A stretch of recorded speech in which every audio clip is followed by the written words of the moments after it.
আপনারা কিছু মনে করবেন না, আজকে আমি একটু পরিষ্কার করে আমি কথা বলতে চাই। আপনাদের সবার হয়তো ভালো নাও লাগতে পারে, কিন্তু বিশ্বাস করেন, আমার এটা যদি আপনারা গ্রহণ করেন, আপনারা লাভবান হবেন, কোনো ক্ষতি হবে না দেশের। আমার অন্য কোনো আকাঙ্ক্ষা নাই, আমার একটাই আকাঙ্ক্ষা, দেশ এবং জাতিটাকে একটা সুন্দর জায়গায় রেখে ছুটি করা। I had enough. Was last 7-8 months I had enough. আমি চাই দেশ এবং জাতিকে একটা সুন্দর জায়গায় রেখে আমরা সেনানিবাসে ফেরত আসব। আজকে পুলিশ সদস্য কাজ করছে না, এটা বিশাল বড় কারণ হচ্ছে অনেকের বিরুদ্ধে মামলা, অনেকে জেলে। RAB, BGB, DGFI, NSI panicked.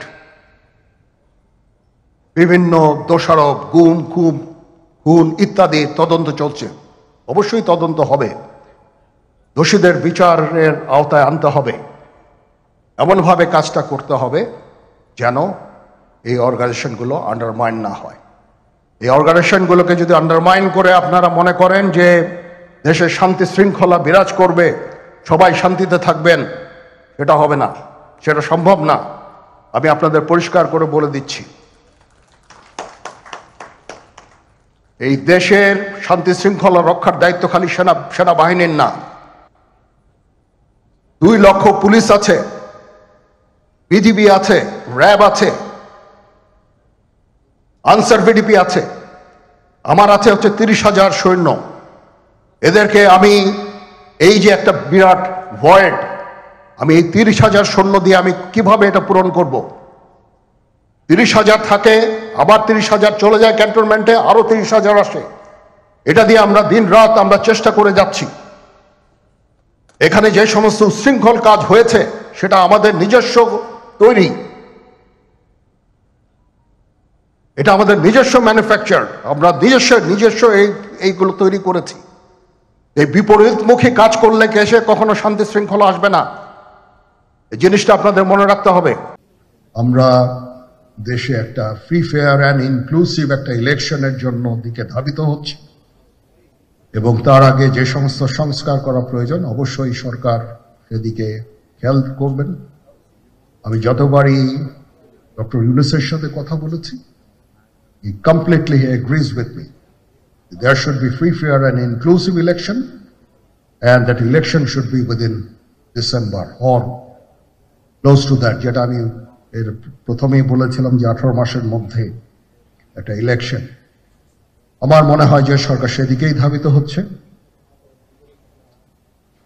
Doctor Yunus যথাসাধ্য চেষ্টা করে যাচ্ছেন এই দেশটাকে ইউনাইটেড রাখতে, কাজ করে যাচ্ছেন উনি। ওনাকে আমাদের সাহায্য করতে হবে, উনি যেন সফল হতে পারেন সেই দিকে আমরা সবাই চেষ্টা করব। আমরা একসাথে ইনশাআল্লাহ কাজ করে যাব। আসেন আমরা নিজেদের মধ্যে মারামারি কাটাকাটি না করে আমরা ইউনাইট আওয়ারসেলস, দেশ জাতি যেন একসাথে থাকতে পারি সেদিকে আমাদের কাজ করতে হবে। আমাদের মধ্যে মতের বিরোধ থাকতে পারে, চিন্তা চেতনার বিরোধ থাকতে পারে, কিন্তু দিন শেষে যেন আমরা সবাই দেশ এবং জাতির দিকে খেয়াল করে আমরা যেন এক থাকতে পারি। তাহলে এই দেশটা উন্নত হবে, এই দেশটা সঠিক পথে পরিচালিত হবে। না হলে আমরা আরো সমস্যার মধ্যে পড়তে যাব। বিশ্বাস করেন, we don't want to head, ওইদিকে আমরা যেতে চাই না। আমি আপনাদের সতর্ক করে দিচ্ছি, পরে বলবেন যে আমি সতর্ক করিনি, আমি আপনাদের সতর্ক করে দিচ্ছি।